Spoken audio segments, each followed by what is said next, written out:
నువ్వు పుట్టాకే తెలిసింది ఓ తల్లి అనుభవం.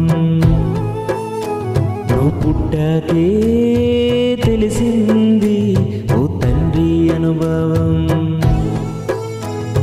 పుట్టాకే తెలిసింది బిడ్డ పేగు బంధము. దేవుడు తెలిపాడు గర్భం పండించి తల్లి తండ్రి బంధము. ఇలా తెలిపాడు, ఇలా చూపాడు, తన ప్రేమే నీలో ఉంచాడు. తల్లి తండ్రిగా నిన్ను చేశాడు. నువ్వు పుట్టాకే తెలిసింది ఓ తల్లి అనుభవం. నువ్వు పుట్టాకే